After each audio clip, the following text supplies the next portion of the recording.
எல்லாருக்கும் வணக்கம். இப்போ பழனி கோயில் விவகாரத்தில் அமைச்சர் அன்னைக்கு என்ன சொன்னார்னா, அந்த டெப்டேஷன்ல வந்த ரிஜிஸ்டர் தெரியாம ஹிஸ்டரி தெரியாம ரிஜிஸ்டர் பண்ணிட்டாருன்னு சொன்னாரு. இப்போ அவரை கூப்பிட்டு விசாரிச்சா ஜட்ஜி விசாரிக்காரு, மதுரை ஜட்ஜி என்ன சொல்றாரு, ஐயா நான் ஒன்றும் ரிஜிஸ்ட்ரேஷன்லாம் பண்ணல, நான் வரதுக்கு ஒரு வாரத்துக்கு முன்னே ரிஜிஸ்ட்ரேஷன்லாம் முடிச்சு வச்சுட்டாங்க.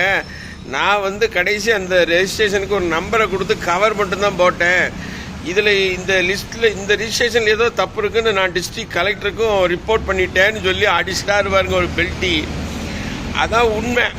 ஆக இந்த ஏற்கனவே இங்கே உள்ள ரிஜிஸ்டருக்கும் அவர் தான் பண்ணியிருக்காரு ரிஜிஸ்ட்ரேஷனை, இது கலெக்டருக்கும் இன்ஃபார்ம் பண்ணியிருக்காங்க. பெரிய தப்பு ஏதோ நடக்குது. இந்த விஷயங்கள்லாம் அமைச்சருக்கு தெரியாதா? தெரியாமல் அவர் சிறு தவறு நடந்துட்டுன்னு சொல்கிறாரு. ஒரு வாரமாக அங்கே ஏதோ பிரச்சனை ஓடிக்கிட்டு இருக்கு. ஒரு சாமியார் கண்டுபிடிச்சதுனால தான் இது வெளியே வந்திருக்கு. இன்னைக்கு ஜட்ஜி பிடிச்சிக்கிட்டாரு ஸ்ட்ராங்கா, எல்லாத்தையும் தூக்குங்கிறாரு. டெம்பரரியில் வந்த சப் ரிஜிஸ்டரை நீங்கள் சஸ்பெண்ட் பண்ணியிருக்கீங்க, மெயின் ரிஜிஸ்டரை ஏன் விட்டீங்கன்னு கேட்காரு, அவரை தூக்குங்கிறாரு. இதுக்கிடையில் இந்த நிலத்தை வாங்கின 2 பேர் போட்டான்னு வரல, யாருன்னே சொல்ல முடியாங்க. எல்லாம் வெளியே வரும். இது கோயில் சமாச்சாரம்.